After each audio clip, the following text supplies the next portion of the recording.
저는 올해 66세입니다. 남편을 떠나보낸 지 벌써 5년이 흘렀죠. 서울 변두리 낡은 빌라에서 혼자 사는 게 이제는 익숙해졌습니다. 처음엔 적막함이 견디기 힘들었어요. 밤마다 남편 생각에 잠을 설치기도 했죠.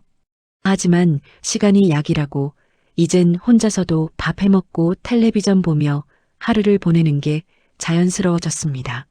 아들 녀석은 경기도 신도시에 아파트를 얻어 살고 있어요. 며느리 수진이와 함께 살아온 지 벌써 2년째입니다.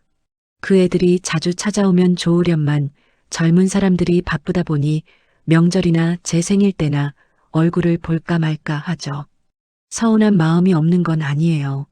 하지만 뭐 어쩌겠습니까? 요즘 세상에 다들 그렇게 사는 거 아니겠어요? 제가 가진 재산이라곤 은행에 맡겨둔 퇴직금 1억 원과 이 빌라 전세 보증금 8천만 원이 전부입니다.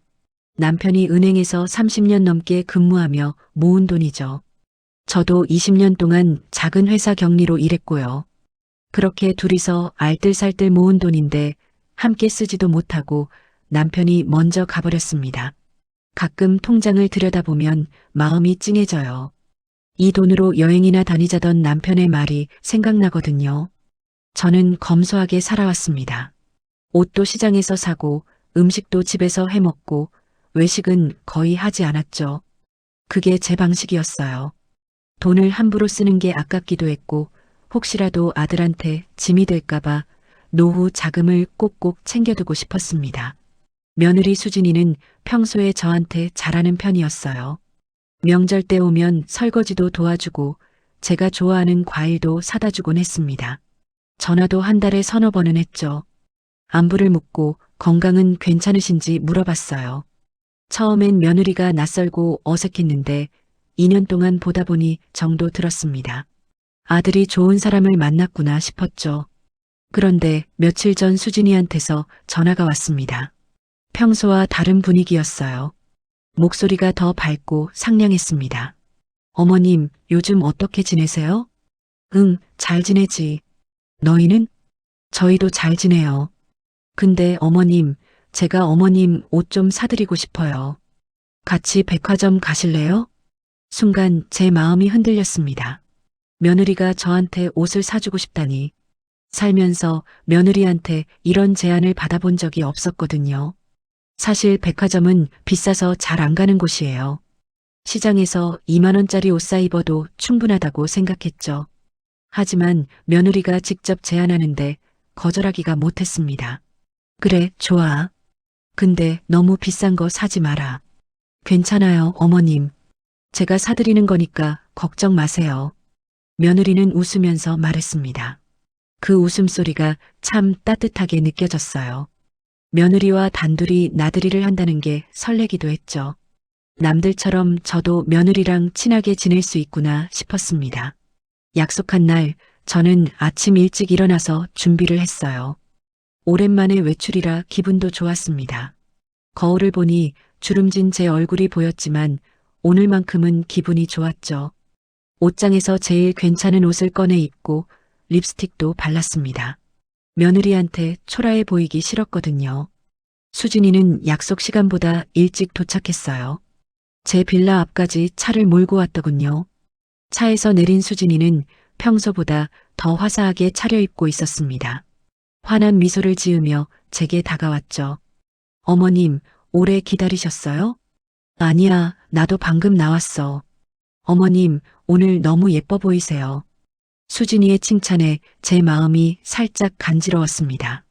66년을 살면서 예쁘다는 소리를 들은 게 얼마만인지 모르겠어요. 며느리가 저를 챙겨준다는 게 고맙기도 했죠. 차를 타고 백화점으로 향했습니다. 수진이는 운전하면서도 계속 저한테 말을 걸었어요. 요즘 날씨가 쌀쌀해졌다. 건강 조심하셔야 한다. 이번에 좋은 옷 하나 장만하자. 그런 이야기들이었죠. 평소보다 훨씬 더 친절하고 다정했습니다. 백화점에 도착하니 사람들이 많았어요. 주말이라 가족 단위로 나온 사람들이 눈에 띄었죠.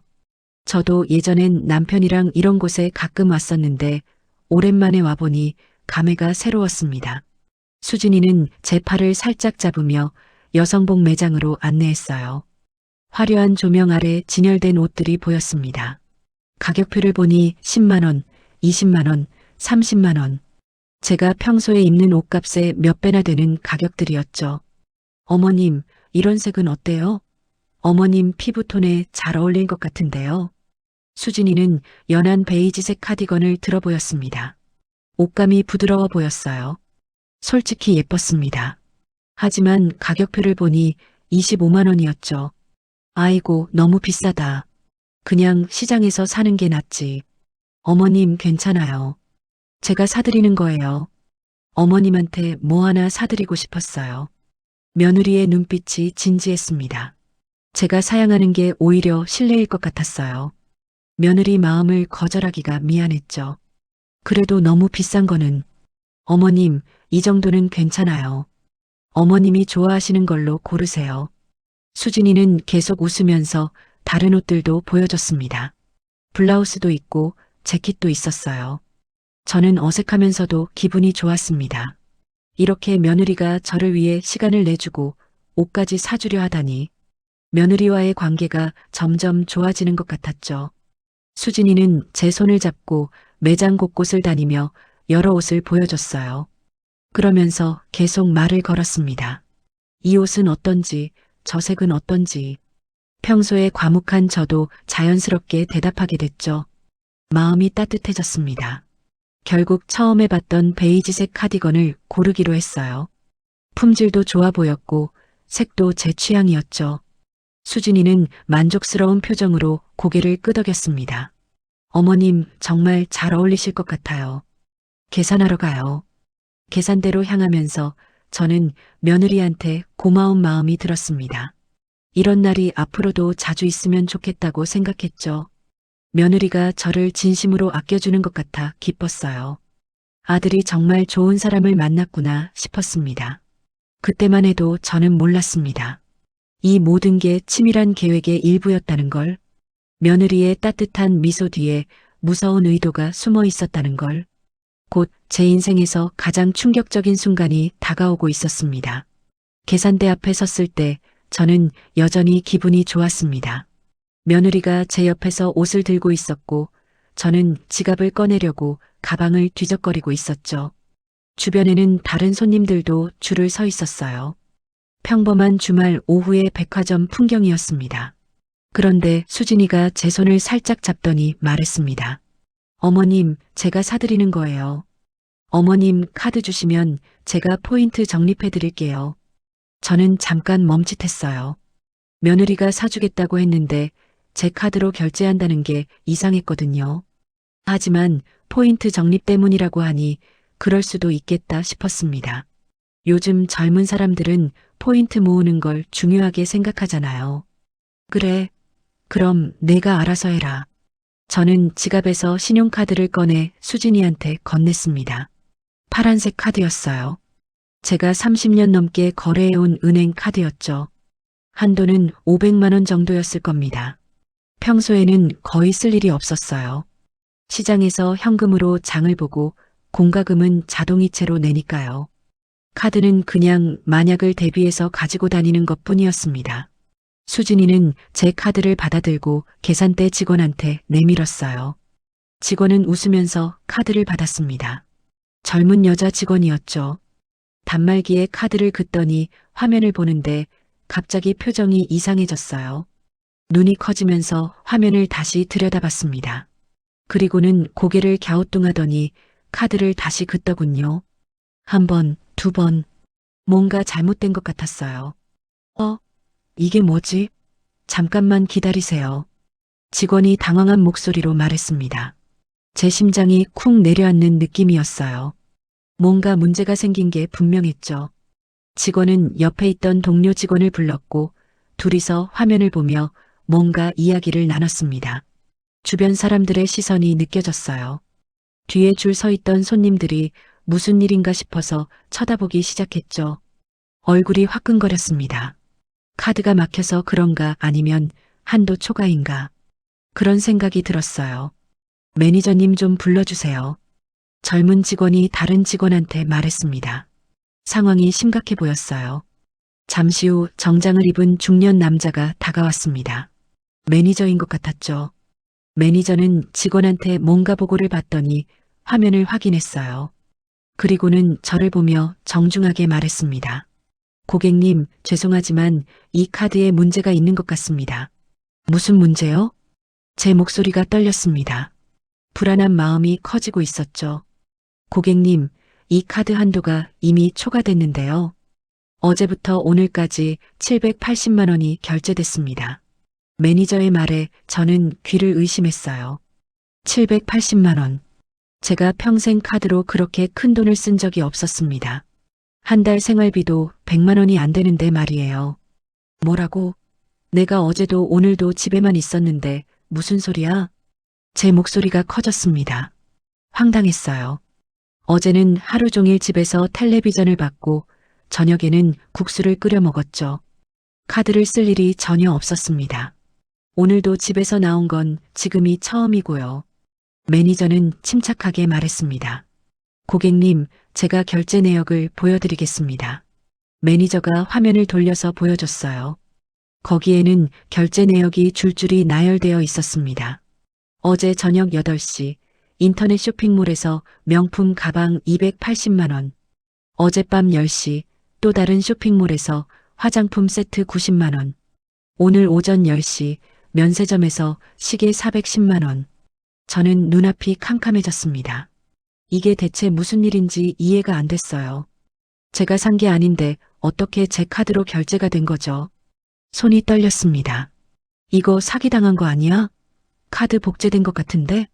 제 머릿속이 복잡해졌어요. 뉴스에서 본 적이 있었습니다.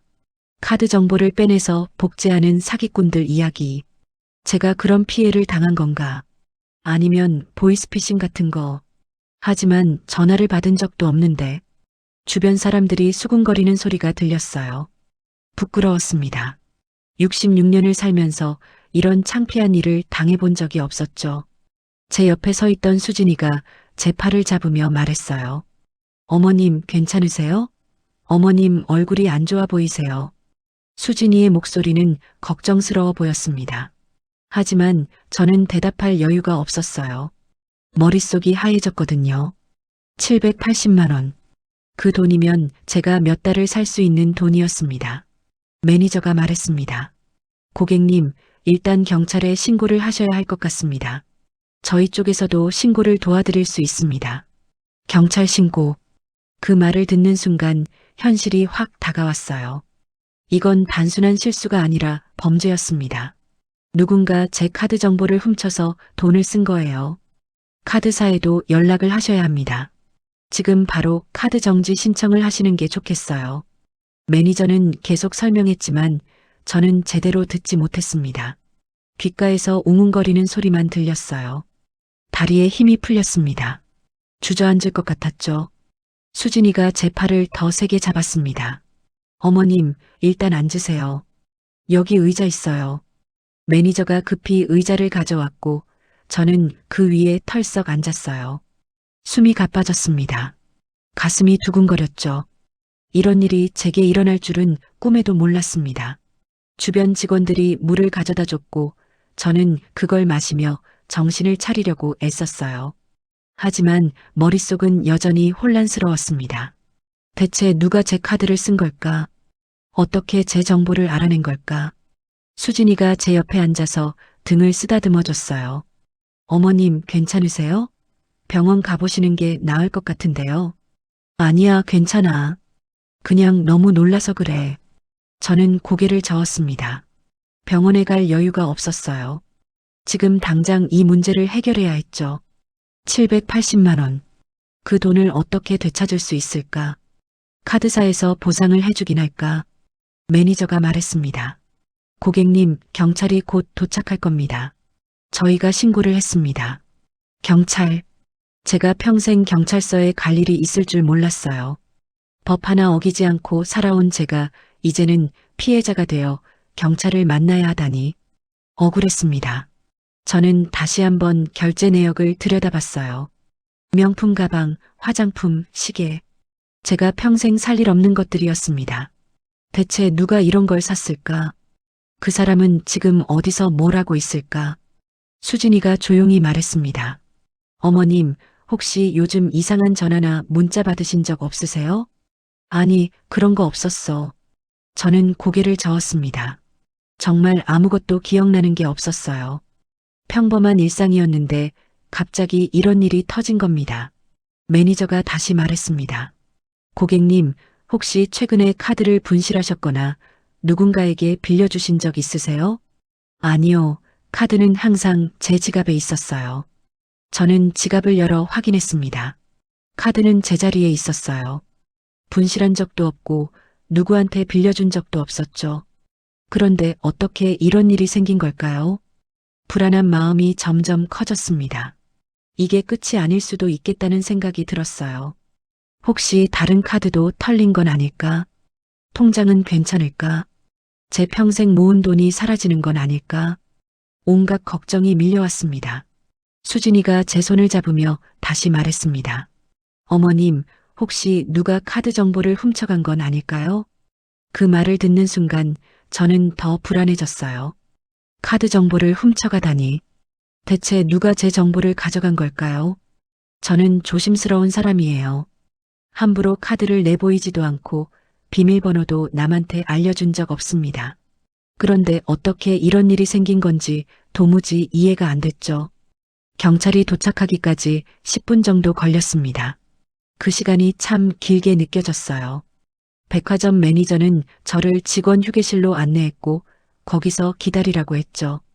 수진이는 제 옆에 계속 붙어 있었습니다. 물을 가져다 주고 괜찮으시냐고 물어보고 저는 그때만 해도 수진이가 걱정해 주는 게 고마웠어요. 제복을 입은 경찰관 2명이 들어왔습니다. 한 명은 40대쯤 되어 보이는 남자 경찰이었고 다른 한 명은 젊은 여자 경찰이었어요. 남자 경찰이 저한테 다가와 정중하게 인사했습니다. 안녕하세요. 신고를 받고 왔습니다. 무슨 일이 있으셨는지 말씀해 주시겠어요? 저는 떨리는 목소리로 상황을 설명했습니다. 카드로 결제하려다가 한도 초과라는 걸 알게 됐고 제가 쓴 적 없는 돈이 780만 원이나 빠져나갔다고요. 경찰은 고개를 끄덕이며 메모를 했어요. 카드사에도 연락하셨나요? 아직 못했습니다. 지금 바로 하시는 게 좋겠습니다. 일단 카드 정지부터 시켜야 추가 피해를 막을 수 있어요. 경찰의 말에 저는 서둘러 휴대폰을 꺼냈습니다. 손이 떨려서 버튼을 제대로 누르기도 힘들었죠. 카드사 고객센터에 전화를 걸었어요. 상담원이 받았고 저는 상황을 설명했습니다. 상담원은 즉시 카드를 정지시키겠다고 했어요. 그리고 보험 처리를 위해 경찰 신고 접수증이 필요하다고 했죠. 전화를 끊고 나니 경찰이 본격적으로 조사를 시작했습니다. 결제 내역을 확인해 보니 인터넷 쇼핑몰과 면세점에서 물건을 구매한 것 같은데요. 배송지나 픽업 장소를 추적하면 범인을 찾을 수 있을 겁니다. 경찰은 노트북을 꺼내서 뭔가를 확인하기 시작했어요. 백화점 측에서 제공한 결제 내역 자료를 들여다보더니 쇼핑몰과 면세점에 전화를 걸었습니다. 저는 옆에서 가만히 지켜보고 있었죠. 경찰이 통화하는 소리가 들렸어요. 주문자 정보를 확인하고 배송지 주소를 물어보고 픽업한 사람의 신분증을 확인해 달라고 하더군요. 통화가 길어졌습니다. 저는 가슴이 두근거렸어요. 빨리 범인이 잡혔으면 좋겠다는 생각뿐이었죠. 10분쯤 지났을까요?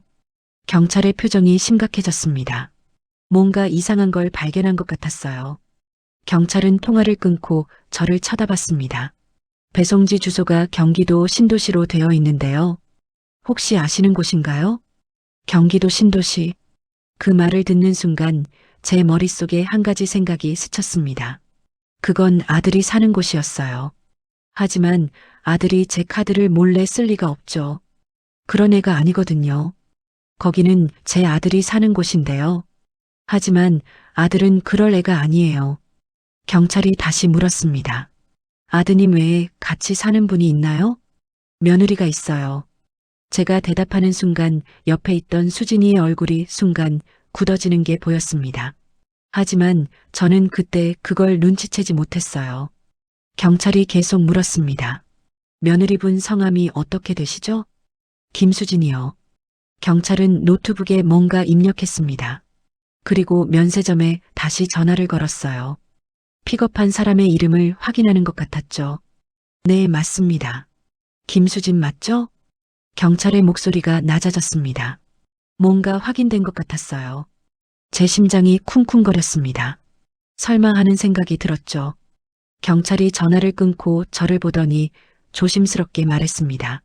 고객님, 인터넷 쇼핑몰 배송지도, 면세점 픽업자도 모두 김수진이라는 이름으로 되어 있습니다.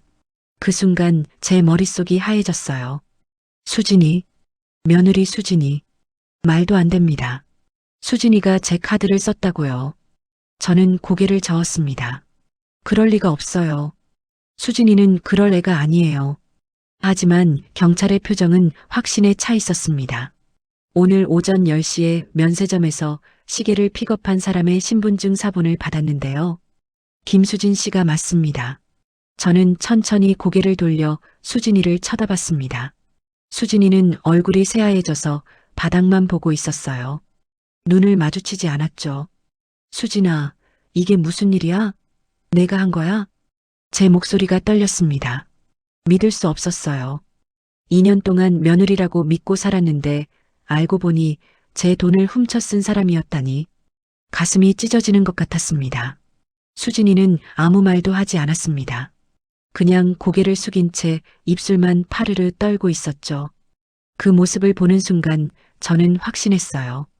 정말 수진이가 한 일이구나. 경찰이 수진이한테 다가갔습니다. 김수진 씨 맞으십니까? 신분증 좀 보여주시겠어요? 수진이는 한참을 망설이더니 가방에서 신분증을 꺼냈습니다. 경찰이 신분증을 받아들고 확인하더니 표정이 더 심각해졌어요. 잠깐만요. 이거 이름이 다른데요? 경찰이 놀란 목소리로 말했습니다. 저도 깜짝 놀랐어요. 이름이 다르다니 그게 무슨 소리죠? 신분증에는 박미선이라고 되어 있는데요. 김수진이 아니라 박미선. 저는 그 이름을 처음 들었습니다. 대체 무슨 일이 벌어지고 있는 걸까요? 수진이는 여전히 고개를 숙인 채 아무 말도 하지 않았어요. 경찰이 신분증 번호를 조회하기 시작했습니다. 컴퓨터에 뭔가 입력하더니 화면을 보는데 갑자기 눈이 커졌어요. 이 사람 전과가 있네요. 사기죄로 2번 복역했습니다. 사기전과 이범. 그 말을 듣는 순간 저는 숨이 멎는 줄 알았습니다. 며느리가 사기꾼이었다니. 2년 동안 함께 명절을 보내고 전화 통화하고 옷도 사러 온 그 사람이 알고 보니 전과자였던 겁니다. 경찰이 계속 설명했습니다. 1년 전에 출소한 기록이 있네요. 그 이후로 이름을 바꿔서 활동한 것 같습니다. 결혼정보회사를 통해 남자를 만나 결혼한 것도 확인됩니다. 저는 다리에 힘이 풀렸습니다. 모든 게 거짓이었어요. 수진이라는 이름도 거짓, 착한 며느리 행세도 거짓, 저를 아껴준다는 것도 거짓. 처음부터 끝까지 다 계획된 사기였던 겁니다. 수진아. 저는 떨리는 목소리로 불렀습니다. 아니, 이제는 수진이가 아니라 박미선이라고 불러야 하는 건가요? 머릿속이 복잡했어요. 박미선은 천천히 고개를 들었습니다. 눈가에 눈물이 맺혀 있었어요. 하지만 저는 그 눈물이 진짜인지 거짓인지 알 수 없었습니다. 이 사람이 지금까지 보여준 모든 게 연기였을 테니까요. 경찰이 박미선의 팔을 잡았습니다. 박미선 씨 사기 및 절도 혐의로 동행해야겠습니다. 박미선은 저항하지 않았어요. 그냥 고개를 숙인 채 경찰을 따라갔죠. 저는 그 모습을 멍하니 바라보고 있었습니다. 온몸에 힘이 풀렸습니다. 의자에 앉아있던 제가 그대로 바닥에 주저앉고 말았어요. 여자 경찰이 급히 달려와 저를 부축했지만 저는 일어날 수가 없었습니다. 이게 무슨 일이야? 저는 중얼거렸습니다. 2년 동안 쌓아온 관계가 한순간에 무너졌어요. 며느리라고 믿었던 사람이 사기꾼이었다니 제가 얼마나 바보 같았는지 깨달았죠. 평생 조심스럽게 살아온 제가 이렇게 속아 넘어갈 줄은 꿈에도 몰랐습니다. 눈물이 났습니다. 억울하고 분하고 창피했어요. 66년을 살면서 이런 배신을 당할 줄 몰랐죠. 제 평생 모은 돈을 노린 사람이 바로 며느리였다니. 경찰서로 함께 가야 한다는 말에 저는 고개를 끄덕였습니다. 다리에 힘이 없었지만 어떻게든 일어나야 했어요. 여자 경찰이 제 팔을 붙잡아 주었고 저는 그 도움을 받아 겨우 일어섰습니다. 백화점 밖으로 나가는데 주변 사람들의 시선이 느껴졌죠. 모두들 무슨 일인가 싶어 쳐다보고 있었어요. 경찰차를 타고 경찰서로 향했습니다. 창밖 풍경이 흘러가는데 아무것도 눈에 들어오지 않았어요. 머릿속이 복잡했죠. 박미선은 다른 차를 타고 먼저 갔습니다. 저는 그 사람 얼굴을 다시 보고 싶지 않았어요. 경찰서에 도착하니 형사 한 명이 저를 조사실로 안내했습니다. 작은 방이었어요. 테이블과 의자가 놓여 있었고 한쪽 벽에는 화이트보드가 걸려 있었죠. 형사는 저한테 물을 한 잔 건네며 앉으라고 했습니다. 힘드시겠지만 조사에 협조해 주셔야 합니다. 피해 규모를 정확히 파악해야 하거든요. 저는 고개를 끄덕였습니다. 형사가 여러 가지를 물어봤어요. 박미선과 언제 처음 만났는지, 평소에 어떤 관계였는지, 카드를 빌려준 적이 있는지, 저는 아는 대로 다 대답했습니다. 그런데 형사가 다른 동료 형사한테서 전화를 받더니 표정이 굳어졌어요. 뭔가 심각한 내용인 것 같았죠. 통화를 끊고 저를 보며 말했습니다. 지금 피의자 집을 수색 중인데요. 추가로 발견된 게 있습니다. 뭐가 발견됐는데요? 제 목소리가 떨렸습니다. 더 나쁜 소식이 있을까봐 두려웠어요. 어르신의 개인 서류들이 발견됐습니다. 빌라 등기권리증 사본, 은행 통장 사본, 서랍 안에 가지런히 정리되어 있었다고 합니다. 저는 숨이 막혔습니다. 등기권리증 사본, 통장 사본, 그건 제가 집 서랍 깊숙이 보관하고 있던 것들이에요. 아무한테도 보여준 적 없는 중요한 서류들이죠.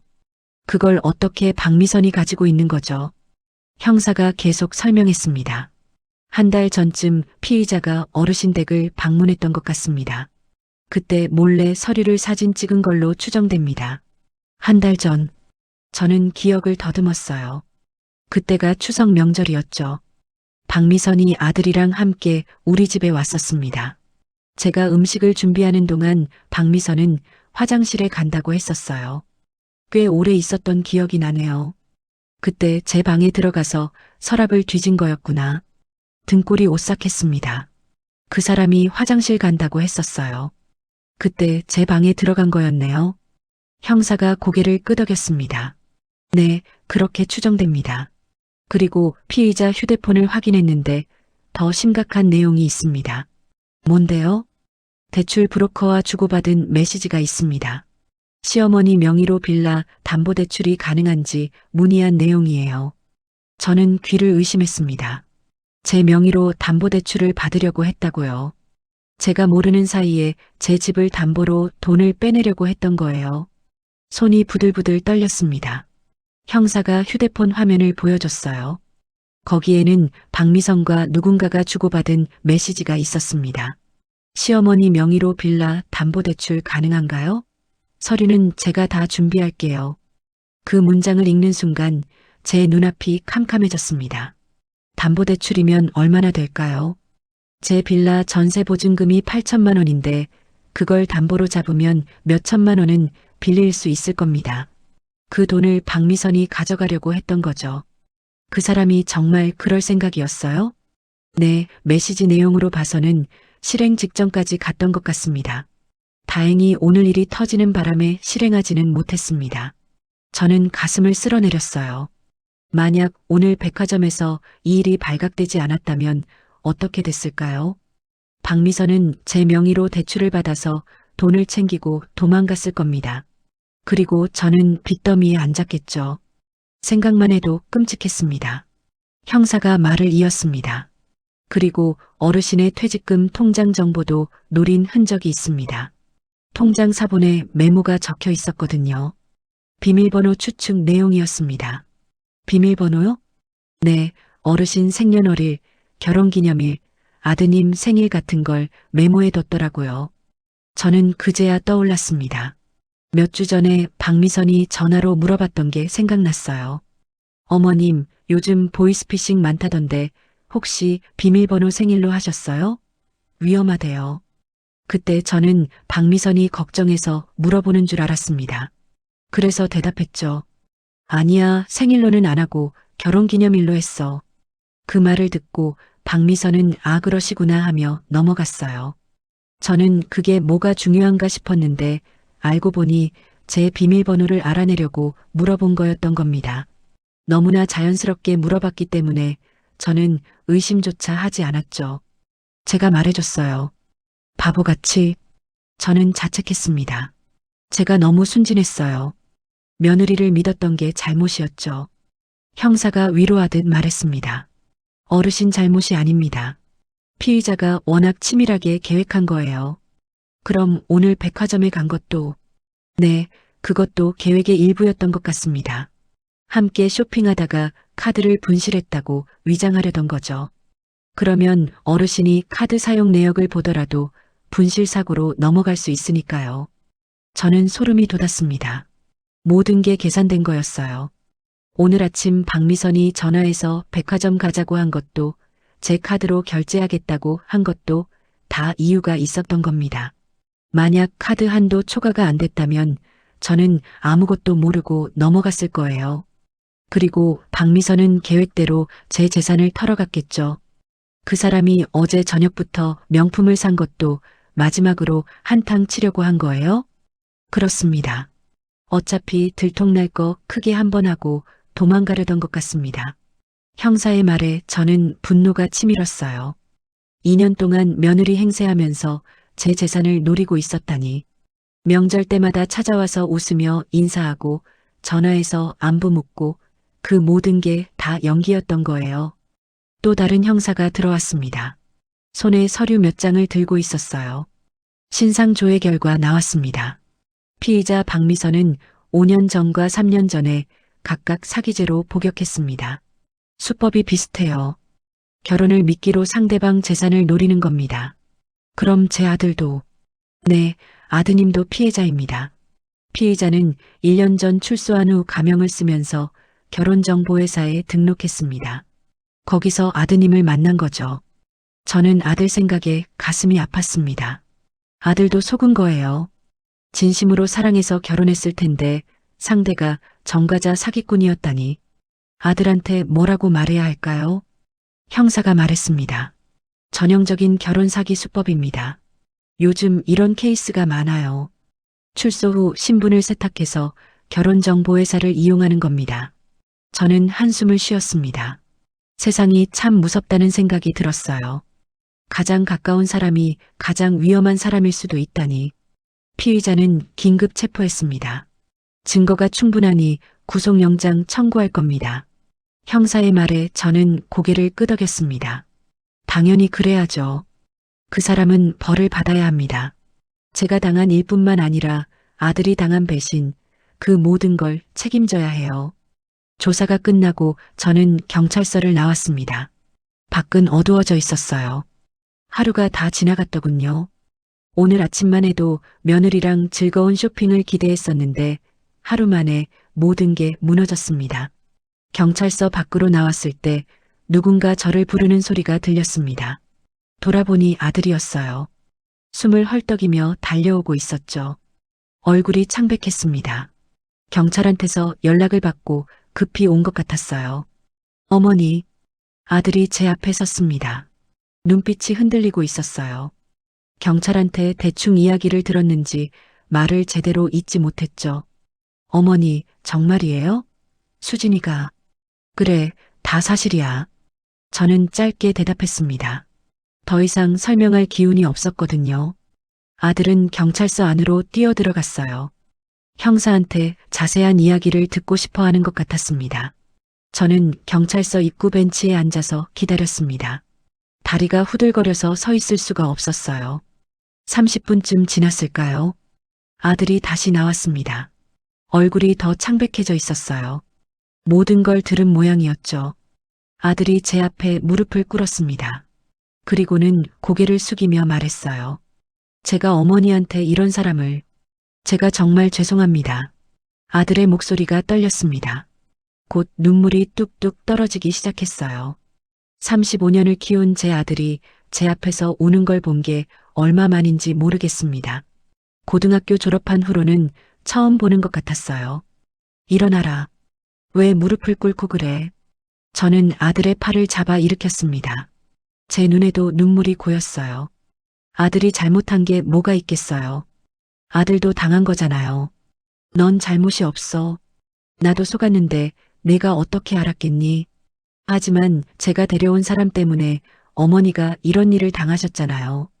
아들이 계속 자책했습니다. 손으로 얼굴을 감싸며 흐느꼈죠. 저는 아들의 등을 토닥였어요. 제가 더 마음이 아팠습니다. 그 사람이 나쁜 거지. 내가 나쁜 게 아니야. 너도 피해자야. 저희는 그렇게 한참을 경찰서 앞에서 서 있었습니다. 밤바람이 차가웠어요. 아들이 제 어깨에 옷을 걸쳐줬습니다. 집에 가요, 어머니. 오늘 제가 모셔다 드릴게요. 아들이 차를 몰고 제 집까지 데려다 줬습니다. 차 안은 조용했어요. 둘 다 할 말이 없었죠. 무슨 말을 해야 할지 몰랐습니다. 집에 도착했을 때 아들이 함께 들어왔어요. 저녁도 안 드셨죠 하면서 라면을 끓여줬습니다. 하지만 저는 한 입도 먹을 수가 없었어요. 목구멍으로 넘어가지 않았죠. 어머니, 조금이라도 드세요. 배가 안 고파? 너나 먹어라. 아들도 먹지 못했습니다. 라면은 그대로 식어버렸어요. 저희는 거실에 앉아서 말없이 시간을 보냈습니다. 그날 밤 아들은 제 집에서 잤습니다. 혼자 두면 안 될 것 같다고 했어요. 저는 방에 들어가 누웠지만 잠이 오지 않았습니다. 눈을 감으면 박미선의 얼굴이 떠올랐어요. 웃으면서 어머님 하던 그 모습이 자꾸 생각났죠. 평생 모은 돈을 다 뺏길 뻔했구나. 저는 중얼거렸습니다. 만약 오늘 일이 터지지 않았다면 어땠을까요? 제 집이 담보로 잡히고 퇴직금 통장이 털리고 그렇게 무일푼이 됐을 겁니다. 생각만 해도 끔찍했어요. 며칠 동안 저는 악몽에 시달렸습니다. 잠을 자다가도 벌떡 일어나곤 했죠. 꿈속에서 박미선이 제 서류를 들고 웃으면서 도망가는 모습이 보였어요.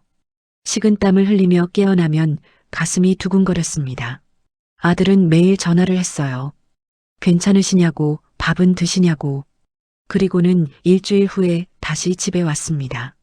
변호사를 데리고 왔더군요. 어머니, 혼인무효 소송을 준비하려고 합니다. 아들이 말했습니다. 변호사는 정중하게 인사하고 앉았어요. 어르신, 피의자가 신분을 속이고 결혼했기 때문에 혼인무효 사유가 됩니다. 소송을 진행하면 결혼 자체가 무효가 될 겁니다. 변호사가 설명했습니다. 저는 고개를 끄덕였어요. 당연히 그래야죠. 그 결혼은 처음부터 거짓이었으니까요. 비용은 제가 부담할게요. 어머니는 걱정하지 마세요. 아들이 말했습니다. 변호사는 필요한 서류들을 설명했고 아들은 메모를 했어요. 저는 그 모습을 보면서 마음이 복잡했습니다. 아들이 결혼해서 행복할 줄 알았는데 이제는 이혼 소송을 준비하고 있네요. 카드사에서도 연락이 왔습니다. 보험 처리를 해주겠다고 했어요. 경찰 신고 접수증과 피해 확인서를 제출하면 된다고 했죠. 저는 필요한 서류를 다 준비해서 보냈습니다. 일주일 후 카드사에서 연락이 왔어요. 피해액 780만 원 중 700만 원을 돌려주겠다고 했습니다. 나머지 80만 원은 본인 부담이라고 하더군요. 규정상 어쩔 수 없다고 했어요. 그래도 대부분 돌려받으셨으니 다행이에요. 아들이 말했습니다. 저도 그렇게 생각했어요. 700만 원이면 큰 돈이죠. 그걸 돌려받은 게 감사했습니다. 하지만 돈을 돌려받는다고 해서 마음의 상처까지 치유되는 건 아니었어요. 밤마다 악몽은 계속됐고 사람을 믿을 수가 없었습니다. 누구를 봐도 혹시 저를 속이려는 건 아닌가 의심하게 됐죠. 이웃들이 소문을 듣고 찾아왔습니다. 옆집 방 여사가 왔고 아랫집 김 여사도 왔어요. 다들 안타까워하며 위로해줬습니다. 정숙 씨, 정말 큰일 날 뻔했네요. 요즘 세상의 며느리도 믿을 수 없다니. 세상 참 무섭습니다. 이웃들이 말했습니다. 저는 차를 내오며 대답했어요. 제가 너무 순진했어요. 사람을 쉽게 믿었던 게 잘못이죠. 아니에요. 정숙 씨 잘못이 아니에요. 그 사람이 나쁜 거지. 이웃들이 위로해줬지만 저는 계속 자책했습니다. 조금만 더 조심했더라면 이런 일을 당하지 않았을 텐데, 서류를 더 잘 보관했더라면, 카드를 함부로 주지 않았더라면. 그날 이후 저는 집안을 정리했습니다. 서랍 속에 있던 중요한 서류들을 다 꺼냈어요.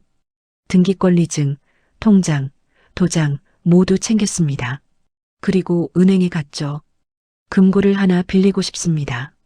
은행 직원한테 말했습니다. 직원은 금고 계약서를 가져왔고 저는 서명했어요. 1년 사용료가 10만 원이었습니다. 비싸다고 생각했지만 어쩔 수 없었죠. 이제는 집에 중요한 걸 둘 수가 없었어요. 금고에 서류를 다 넣고 나니 조금 안심이 됐습니다. 이제는 아무도 제 서류를 가져갈 수 없어요. 통장 비밀번호도 모두 바꿨습니다. 생년월일도 아니고 결혼기념일도 아닌 아무도 모르는 숫자로 바꿨죠. 사람을 너무 쉽게 믿었던 게 후회된다. 저는 집에 돌아와 혼자 중얼거렸습니다. 앞으로는 누구도 쉽게 믿지 않을 거예요. 아무리 가까운 사람이라도 경계해야 합니다. 이번 일로 배웠죠. 가장 가까운 사람이 가장 위험할 수 있다는 걸. 밤이 되면 여전히 잠이 오지 않았습니다. 불안했어요. 혹시 또 다른 피해가 있는 건 아닐까? 제가 모르는 사이에 박미선이 뭔가 더 저질러 놓은 건 아닐까? 그런 생각들이 머릿속을 떠나지 않았습니다. 한 달 후 검찰에서 연락이 왔습니다. 박미선을 기소했다는 내용이었어요. 사기죄, 절도죄, 사문서 위조죄, 여러 혐의가 붙어 있었습니다. 담당 검사가 전화로 설명해 줬어요. 피고인이 계획적으로 범행을 저질렀고 정과도 있어서 엄벌에 처할 예정입니다. 검사의 목소리는 단호했습니다. 저는 고맙다고 인사했어요. 그 사람이 제대로 벌을 받았으면 좋겠다고 생각했죠. 재판 날짜가 잡혔습니다. 2개월 후였어요. 저는 증인으로 출석해야 한다는 통보를 받았습니다. 법원에서 온 서류를 받아보니 손이 떨렸어요. 법정에 서본 적이 한 번도 없었거든요. 아들이 함께 가겠다고 했습니다. 저는 고개를 끄덕였어요. 혼자서는 무서웠으니까요. 재판 전날 밤 잠을 거의 못 잤습니다. 내일 박미선을 다시 보게 된다는 게 두려웠어요. 재판 당일 아침 아들이 일찍 집에 왔습니다. 저는 검은색 옷을 입고 나왔어요. 장례식도 아닌데 왜 검은 옷을 입었는지 모르겠습니다. 그냥 기분이 그랬어요. 법원에 도착하니 사람들이 많았습니다. 복도를 지나 법정으로 들어갔어요. 생각보다 작은 공간이었습니다. 앞쪽에는 판사석이 있었고 양옆으로 검사석과 변호인석이 있었죠. 방청석에 앉으니 가슴이 두근거렸습니다. 잠시 후 문이 열리고 박미선이 들어왔습니다. 교도관 2명이 양옆을 지키고 있었어요. 박미선은 수감복을 입고 있었습니다. 얼굴이 많이 초췌해져 있었죠. 머리카락도 짧게 잘랐더군요. 박미선이 제 쪽을 잠깐 쳐다봤습니다. 눈빛이 흔들렸어요.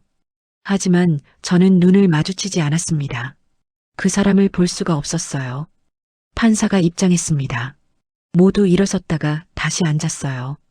재판이 시작됐습니다. 검사가 일어나서 말했습니다. 피고인 박미선은 전과 이범의 상습 사기꾼으로 결혼을 수단으로 피해자 가족에 접근했습니다. 검사의 목소리가 법정에 울렸어요. 또박또박 설명했습니다. 박미선이 어떻게 아들을 만났는지, 어떻게 제 재산을 노렸는지, 카드를 어떻게 도용했는지 모든 걸 낱낱이 밝혔죠. 피고인은 피해자의 집에 방문해 중요 서류를 몰래 촬영했고 카드 정보를 빼내 780만 원 상당의 물품을 구매했습니다. 또한 피해자 명의로 담보대출을 받으려 했습니다. 검사가 증거 자료를 제출했습니다. 사진들이 화면에 띄워졌어요. 제 등기권리증 사본, 통장 사본, 박미선이 대출 브로커와 주고받은 메시지, 보는 것만으로도 화가 났습니다. 박미선의 변호인이 일어났습니다. 중년 남자 변호사였어요. 피고인이 진심으로 뉘우치고 있습니다. 실제로 대출을 받지는 않았고 카드 사용액도 대부분 반환됐습니다. 변호사는 선처를 호소했습니다. 박미선이 어려운 환경에서 자랐고 실수를 했지만 반성하고 있다고 말했죠. 저는 그 말을 듣고 어이가 없었어요. 실수라고요. 이게 실수인가요? 2년 동안 계획한 범죄를 실수라고 부르다니. 증인 박정숙을 불러주십시오. 판사가 말했습니다. 저는 자리에서 일어났어요. 다리가 후들거렸습니다. 아들이 제 손을 잡아줬죠. 저는 증인석으로 걸어갔습니다. 선서를 했습니다. 손이 떨려서 종이를 제대로 잡기도 힘들었어요. 검사가 질문을 시작했습니다. 피고인과는 어떤 관계입니까? 며느리였습니다. 제 목소리가 떨렸습니다. 며느리였다는 과거형으로 말하니 가슴이 아팠어요. 피고인을 믿었습니까? 네, 2년 동안 친딸처럼 믿었습니다. 저는 대답했습니다. 눈물이 나려고 했지만 참았어요. 법정에서 우는 모습을 보이고 싶지 않았습니다. 배신당했을 때 어떤 기분이었습니까? 검사의 질문에 저는 잠시 말을 멈췄습니다. 어떤 기분이었냐고요? 표현할 수가 없었어요. 충격, 배신감, 분노, 슬픔, 모든 감정이 한꺼번에 밀려왔었죠. 말로 표현할 수 없을 만큼 충격적이었습니다. 제가 평생 모은 돈을 노린 사람이 며느리였다니. 제 목소리가 갈라졌습니다. 눈물이 흘러내렸어요. 더 이상 참을 수가 없었습니다. 카드 사기만이 아니라 집문서까지 노렸다는 게 너무 무섭습니다. 제가 모르는 사이에 제 집이 담보로 잡힐 뻔했어요. 저는 흐느끼며 말했습니다. 판사가 잠시 기다려 주었고 저는 눈물을 닦았어요. 변호인이 질문할 차례였습니다.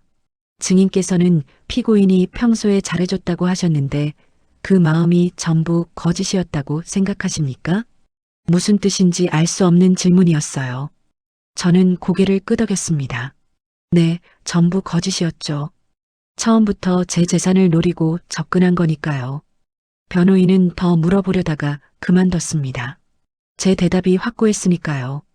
증인 신문이 끝나고 저는 자리로 돌아왔습니다. 아들이 제 손을 잡아줬어요. 저는 손수건으로 눈물을 닦았습니다. 박미선의 최후 진술 차례가 왔습니다. 박미선이 일어났어요. 목소리가 떨리고 있었습니다. 죄송합니다. 제가 큰 잘못을 저질렀습니다. 박미선이 말했습니다. 눈물을 흘리고 있었어요. 하지만 저는 그 눈물을 믿을 수 없었습니다. 2년 동안 연기했던 사람인데 지금도 연기하는 거겠죠. 어머님께 용서를 구합니다. 제가 정말 잘못했습니다. 박미선이 제 쪽을 보며 말했습니다. 하지만 저는 고개를 돌렸어요. 용서할 수 없었습니다. 판사가 말했습니다. 피고인은 신뢰관계를 이용해 노인을 대상으로 범행을 계획적으로 저질렀습니다. 판사의 목소리는 냉정했습니다. 박미선의 눈물에도 흔들리지 않았어요. 전과가 있음에도 재범했고 범행 수법이 치밀하며 죄질이 불량합니다. 피해자가 받은 정신적 충격도 큽니다. 판사가 계속 말했습니다. 저는 귀를 기울였어요. 따라서 피고인 박미선에게 징역 3년 6개월을 선고합니다. 판사의 선고가 떨어졌습니다. 징역 3년 6개월. 방청석에서 한숨소리가 들렸어요. 저는 아무 말도 하지 못했습니다. 3년 6개월이면 긴 시간일까요? 짧은 시간일까요? 잘 모르겠습니다. 피고인을 법정 구속합니다. 판사가 마지막으로 말했습니다. 교도관들이 박미선에게 다가갔어요. 수갑을 채웠습니다. 박미선이 끌려나가면서 저를 마지막으로 쳐다봤습니다. 눈빛에 뭔가가 담겨 있었어요. 후회인지 원망인지 알 수 없었습니다. 저는 고개를 돌렸어요. 그 사람과 눈을 마주치고 싶지 않았습니다. 문이 닫히고 박미선이 사라졌습니다. 재판이 끝났어요. 저는 자리에서 일어났습니다. 다리에 힘이 없었지만 걸어야 했죠. 아들이 제 팔을 잡아줬습니다. 법정을 나서는데 햇빛이 눈부셨습니다. 오랜만에 보는 햇빛 같았어요. 저는 깊게 숨을 들이마셨습니다. 어머니, 괜찮으세요? 아들이 물었습니다. 저는 고개를 끄덕였어요. 그래, 이제 끝났구나. 재판이 끝났다는 안도감이 들었습니다. 하지만 동시에 허전함도 느껴졌어요. 2년 동안의 관계가 법정 하루로 정리됐다는 게 허무했습니다. 집으로 돌아오는 길, 저는 창밖을 바라봤습니다. 사람들이 바쁘게 걸어가고 있었어요. 모두들 각자의 삶을 살고 있었죠. 저도 이제 제 삶으로 돌아가야 했습니다. 박미선이라는 사람은 제 삶에서 지워야 했어요. 재판이 끝나고 한 달쯤 지났을 때 변호사한테서 연락이 왔습니다. 박미선이 항소했다는 소식이었어요. 저는 한숨을 쉬었습니다. 이제 끝난 줄 알았는데 또다시 법정에 서야 하나 싶었죠. 너무 걱정하지 마세요. 항소심에서 형량이 줄어들 가능성은 거의 없습니다. 변호사가 위로해줬지만 마음이 편하지 않았어요. 석 달 후 2심 재판이 열렸습니다. 저는 이번에도 법정에 갔어요. 또 박미선을 봐야 한다는 게 괴로웠지만 어쩔 수 없었습니다. 2심 재판은 1심보다 짧았습니다. 박미선의 변호사는 형량이 과하다며 선처를 호소했어요. 하지만 판사는 1심 판결을 유지했습니다. 원심은 적절하며 항소를 기각합니다. 징역 3년 6개월을 확정합니다. 판사의 선고가 떨어졌습니다.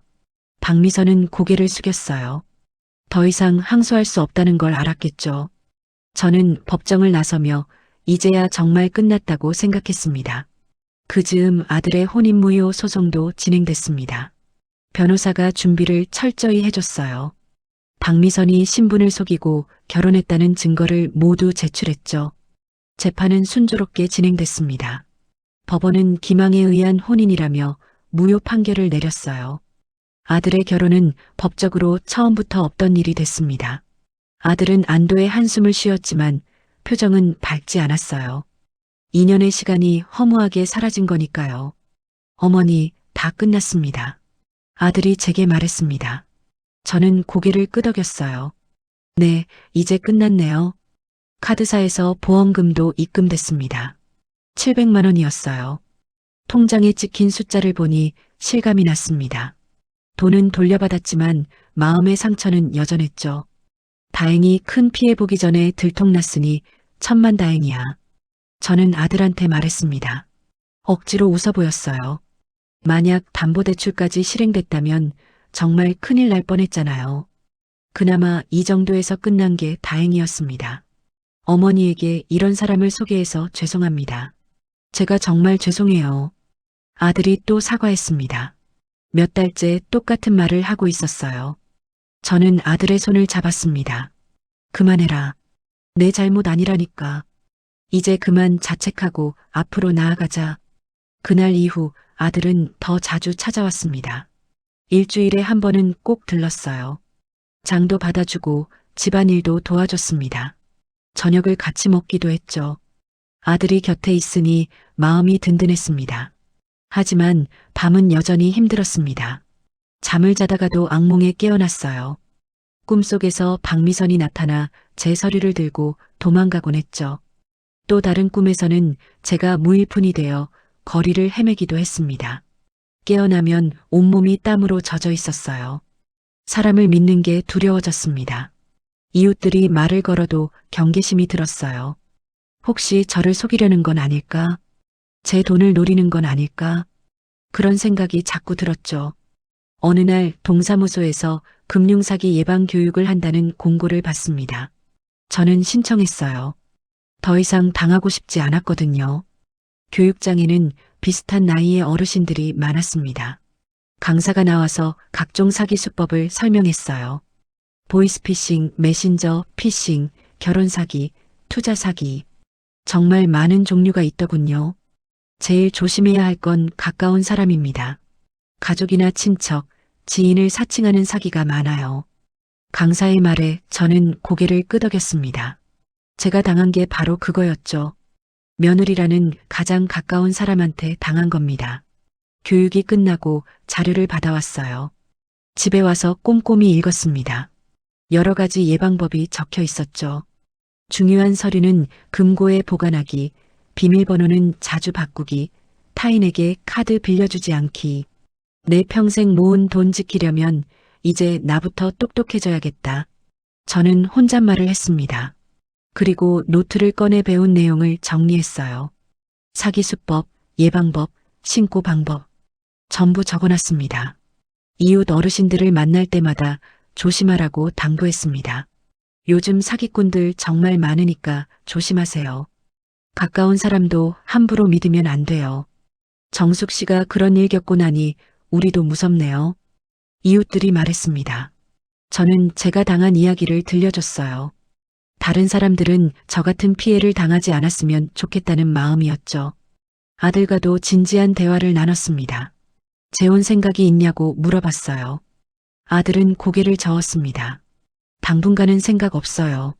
일단 어머니 곁을 더 자주 지키고 싶습니다. 내 인생인데 내가 원하는 대로 살아라. 나 때문에 망설이지 마. 아니에요, 어머니. 제가 원해서 하는 거예요. 아들의 눈빛이 진지했습니다. 저는 아들이 기특했어요. 어려운 시기를 함께 견뎌준 아들이 고마웠죠. 시간이 지나면서 조금씩 일상이 돌아왔습니다. 여전히 밤에 악몽을 꾸긴 했지만 빈도가 줄어들었어요. 사람을 만나는 것도 조금씩 익숙해졌습니다. 물론 예전처럼 쉽게 믿지는 않았지만요. 시장에 가서 장을 보고 이웃들과 차를 마시고 텔레비전을 보며 하루를 보냈습니다. 평범한 일상이었지만 소중했어요. 이런 일상을 잃을 뻔했다는 게 아찔했죠. 금융사기 예방 교육을 몇 번 더 들었습니다. 갈 때마다 새로운 걸 배웠어요. 요즘 사기 수법은 정말 교묘하더군요. 저는 배운 내용을 노트에 정리하고 이웃들한테도 알려줬습니다. 이제 누구도 함부로 못 속인다. 어느 날 저는 거울 앞에서 혼잣말을 했습니다. 거울 속 제 얼굴은 이전보다 단단해 보였어요. 주름은 더 깊어졌지만 눈빛은 더 날카로워졌죠. 아들이 저녁을 가져왔습니다. 함께 밥을 먹으며 이런저런 이야기를 나눴어요. 회사 일, 친구 이야기, 앞으로의 계획. 평범한 대화였지만 따뜻했습니다.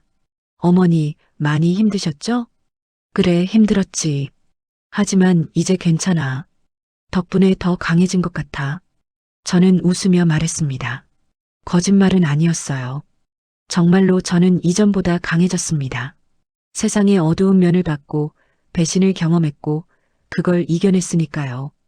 밤에 혼자 앉아 차를 마시며 생각했습니다. 66년을 살면서 가장 힘든 시기였지만 동시에 가장 많이 배운 시기이기도 했어요. 사람을 함부로 믿으면 안 된다는 것, 내 재산은 내가 지켜야 한다는 것, 가까운 사람도 경계해야 한다는 것. 창밖을 보니 달이 떠 있었습니다. 고요한 밤이었어요. 저는 차를 한 모금 마시며 생각했습니다. 내일은 또 어떤 하루가 될까? 이제는 좀 더 조심스럽게 하지만 두려워하지 않고 살아갈 겁니다. 제 평생 모은 돈은 여전히 통장에 있었습니다. 집도 여전히 제 것이었어요. 잃을 뻔했지만 지켜냈죠. 그게 자랑스러웠습니다. 이제 시작이야. 저는 중얼거렸습니다. 힘든 시간을 견뎌냈으니 이제는 더 나은 날들이 올 거예요. 조금씩 천천히 제 일상을 되찾아가고 있었습니다. 그리고 저는 알았어요. 저는 생각보다 강한 사람이라는 걸.